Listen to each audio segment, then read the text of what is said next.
아버지 말씀 앞에 나를 비추니 하나님 보시기에 정직하지 못한 자로 발견되어 회개하며 엎드려 공의를 구합니다. 주님의 은혜로 덮으시고 십자가의 보혈로 깨끗하게 하옵소서. 예배의 자리에 모인 이곳에서 전심으로 주님을 얼굴 구합니다. 주의 영광을 보게 하옵소서. 회망의 지름길은 교만의 자리에서 내려오고 겸손할 때 하나님과 동행할 수 있다는 사실을 잃어버리지 않게 원합니다.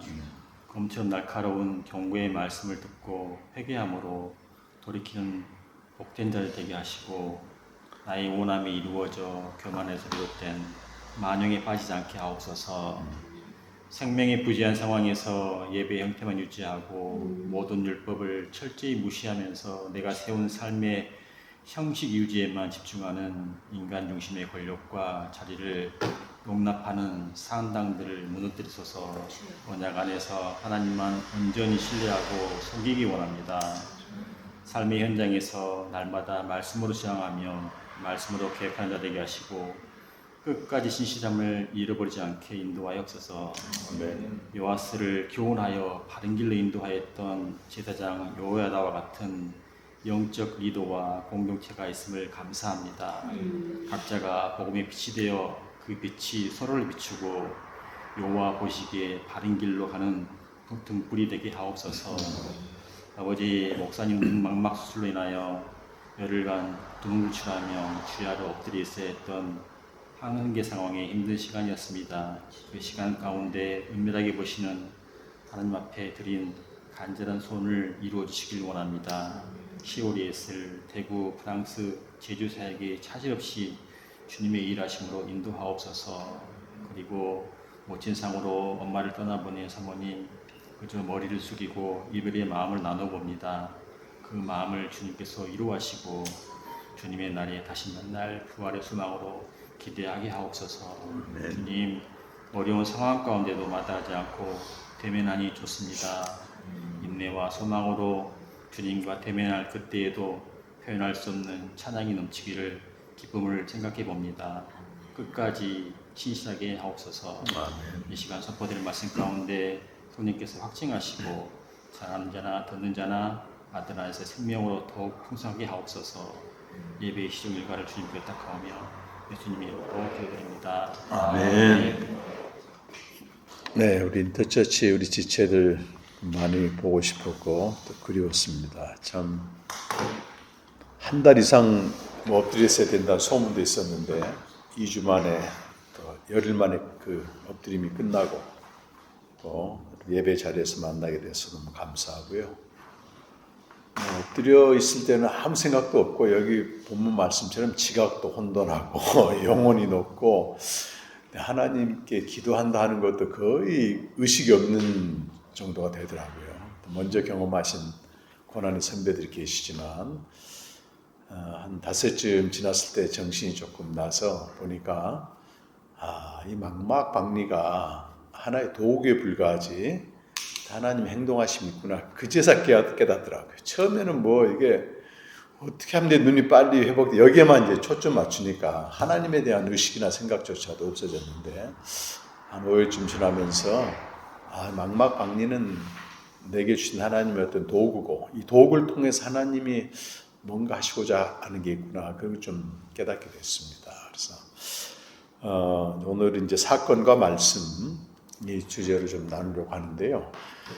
폴 틸리가 하나님의 말씀을 정의할 때 가스 매니페스트에서 하나님의 현현이라고 말합니다. 그래서 히브리서 4장 12절 보면 하나님의 말씀은 살았고 그 살았고가 현현이고 현존이거든요. 하나님이 임재하신다는 거잖아요. 말씀을 통해서. 그러면서 6가지로 분류를 하는데 첫 번째는 모든 존재의 근거가 말씀이다 이렇게 얘기합니다.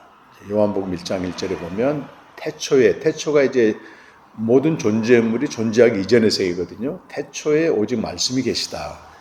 모든 존재의 근거가 말씀이고 또 창세기 1장 1절에는 창조의 매개체가 말씀이다. 말씀으로 하늘과 땅들을 이제 지으신 거죠.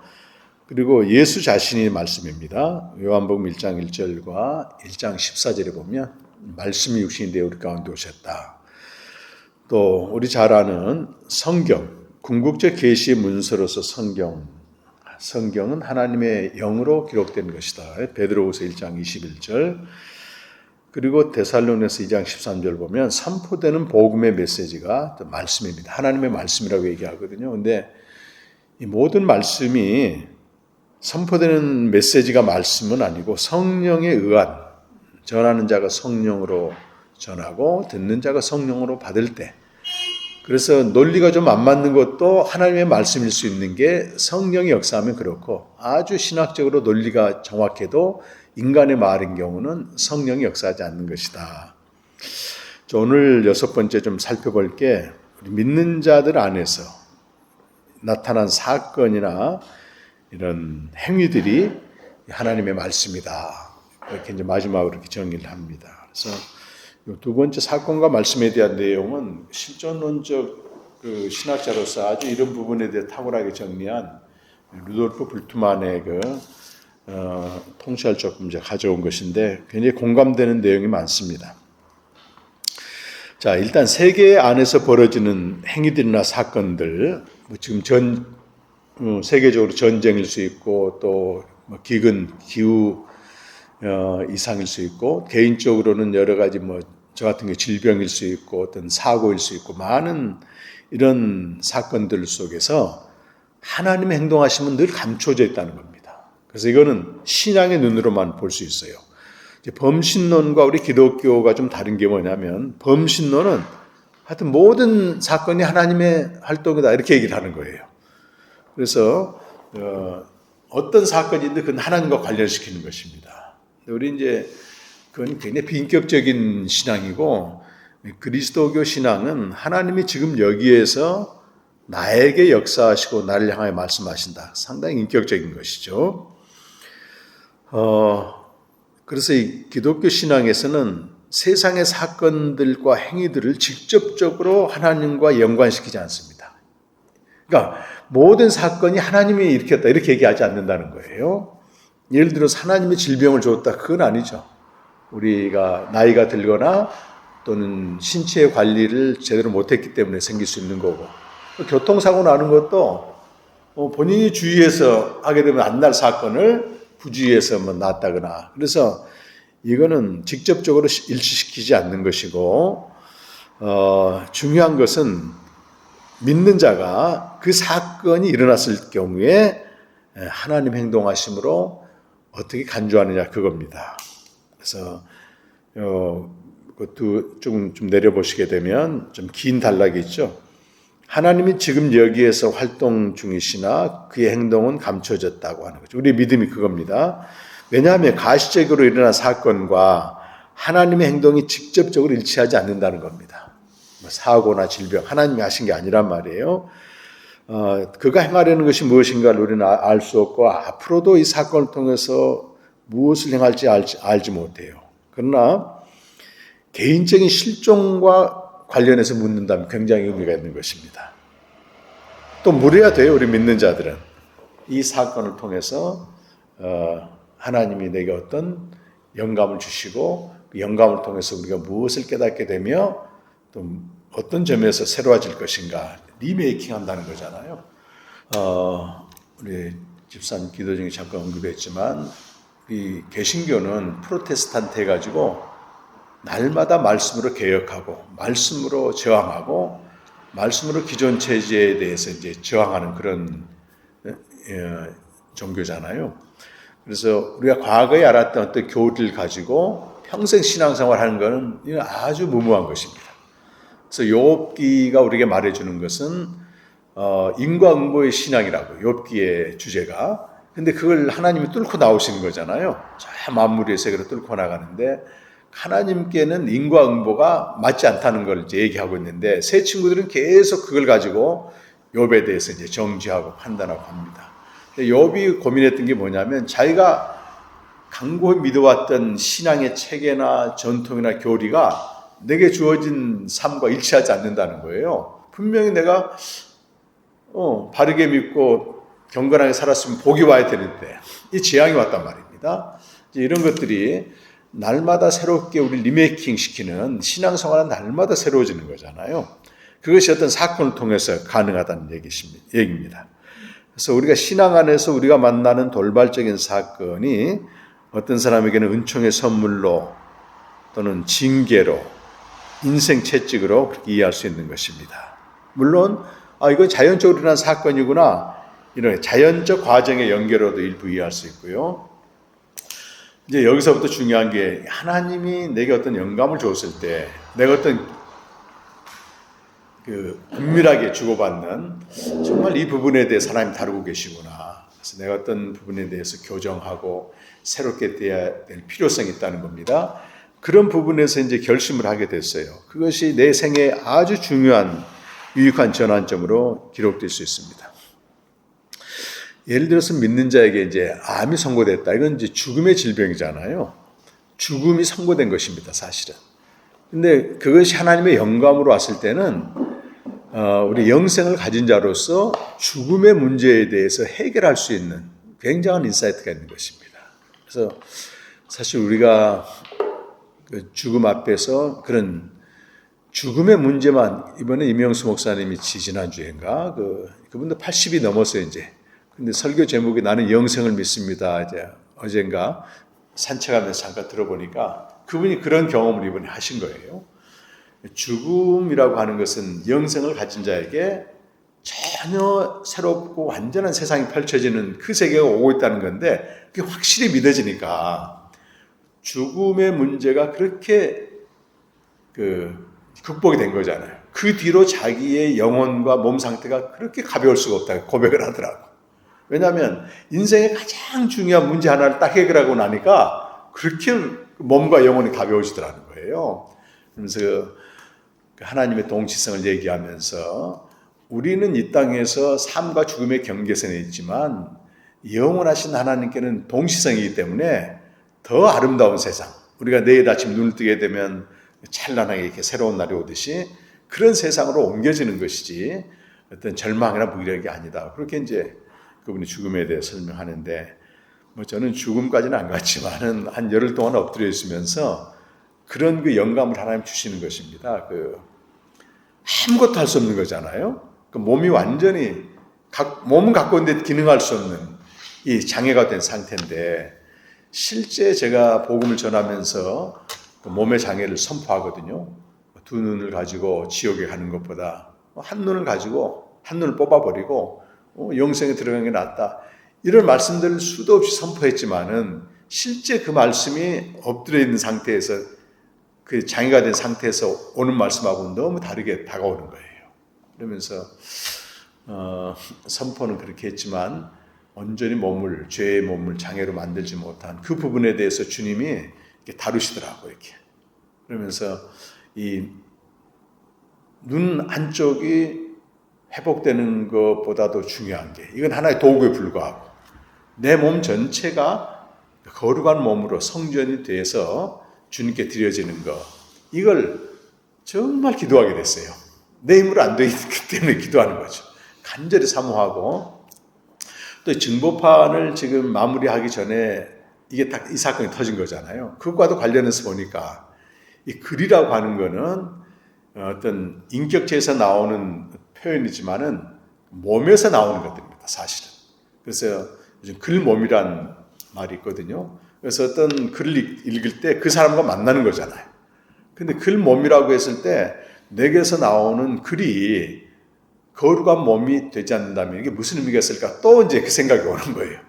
이제 그러다 보니까 내게 주어진 이런 시간들이 너무도 귀하고 어떤 새로운 전환점을 가져올 수 있겠다고 하는 그 희망이 막 솟는 겁니다. 한 5쯤 지났을 때는. 그대로는 이제 이렇게 제 영혼이 이제 아까 이명수 목사님 말씀처럼 죽음의 문제 해결되니까 그렇게 가벼웠듯이 내 영혼이 깃털처럼 가벼워지는 거예요.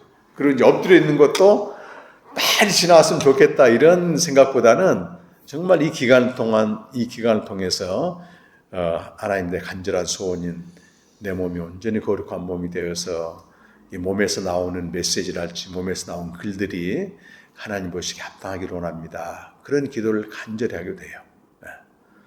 지금도 이제 묵상하는 건 자유롭지 못하지만 그렇습니다. 그래서 오늘 시편 그 107편에 보게 되면 이 전체적인 내용보다도 1절이 항상 그 주제거든요. 1절. 여호와께 감사하라. 그는 선하시며 그의 인자하심이 영원합니다. 영원하단 말은 항상성을 말합니다. 그분이 하시는 모든 행동하심은 우리가 이해할 수 없고 우리가 설령 고통스럽게 받아들여도 항상 선하시고 인자하시다는 말은 사랑, 그 무엇도 끊을 수 없는 사랑입니다. 그 내용을 보시게 되면 그 사람이 사망의 그늘에 처하고 흑암에 매이는 것은 말씀을 떠난 것이다. 그래서 하나님 그들이 고통을 주었다. 돕는 자도 다 끊어버리셨다. 그들이 기도했더니 하나님 말씀을 보내셨다. 이런 내용들 쭉 보게 되면요. 그 하나님의 인자하시고 선하신 행동하심은 그 말씀을 떠나고 그 자신을 떠난 사람에게까지도 계속해서 일하고 계시다고 하는 걸 보게 되는 것입니다. 그리고 이제 후반부에 나오는 오늘 그 내용이죠. 우리 아까 읽었던 내용인데 광풍이 일어나고 바닷물결이 일어나고 그래서 하늘로 막 솟구셨다가 막 깊은 곳으로 내려가고 영원히 녹는 그런 이리저리 구르고 지각이 혼돈성에 있는 모든 상황을 하나님이 일으키신 사건이라고 시편 기자가 말하고 있습니다. 그런데 28절에 보니까 그 고통 때문에 그들이 여호와께 부르셨다 이 말이 나오는데요. 우리가 하나님께 기도하고 또 생명의 교제를 하고 할 때 에너지를 이제 전부 사용할 수 있는 강도를 10이라 본다면 이렇게 영원히 녹아버리고 혼돈된 상태에서는 에너지가 한 1, 2밖에 남지 않습니다. 그러잖아요. 근데 어떻게 부르시겠습니까? 저 같은 경우는 의식조차도 없더라고 하나님에 대한. 근데 0.1이라도 남아있는 에너지를 가지고 하나님을 찾을 수 있다고 하는 겁니다. 그건 의식적으로는 안 돼도 무의식적으로는 찾을 수 있는 거잖아요. 뭐 예를 들어 하나님을 평생 신실하게 믿었지만 치매가 걸려가지고 의식이 전혀 없는 상태. 이 사람도 그 0.1밖에 남지 않는 의식 가지고 하나님을 찾을 수 있다고 하는 거예요. 이건 어떤 양의 문제가 아니고 질의 문제이기 때문에 그렇게 이제 부르시었더니 하나님이 고요하고 물결도 잔잔하게 하셨다. 그러니까 제가 이제 5일째 됐을 때 경험한 그런 거죠. 하나님의 어떤 영감을 주어서 이 망마박리라고 하는 도구를 통해서 그분이 정말 내게 소원을 불어넣어 준 게 있잖아요. 거룩한 몸으로 정말 남은 생이 얼마 안 되지만 좀 끊고 살아야 되겠다. 이런 중에 또 성경 그 맥젠 성경을 읽었습니다.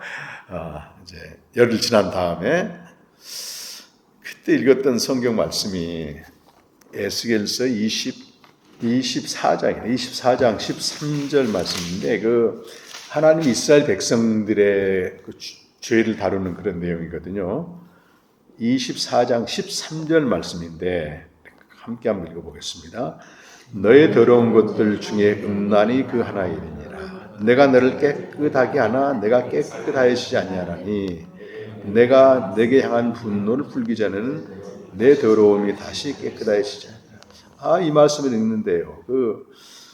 어떤 우리의 부정한 것들 씻어낼 때 하나님도 안 되는 영역이 있다는 거예요. 내가 너를 깨끗하게 하나 깨끗하지 아야지지 아니하니라. 근데 언제 가능하냐면 이 분노를 풀기 전에 그 말이 공의의 심판을 통해서만 가능하다. 이게 이제 말씀이 이제 그날 처음 성경 읽는데 오는 거예요. 그래서 이 선하시고 인자하신 하나님 행동하심을 내가 이런 열 동안의 엎드림을 통해서 공의의 심판이 필요했다고 하는 걸 또 받아들이게 되는 겁니다. 우리가 때로는 아무리 결심하고 이걸 바꿔야지 회개하지 하지만 안 되는 영역이 있는데 그런 영역들이 심판을 통해서 하나님이 되게 하신다고 하는 걸 알았을 때 그 나머지 기간들이 그 심판의 기간이 너무도 복된 거예요.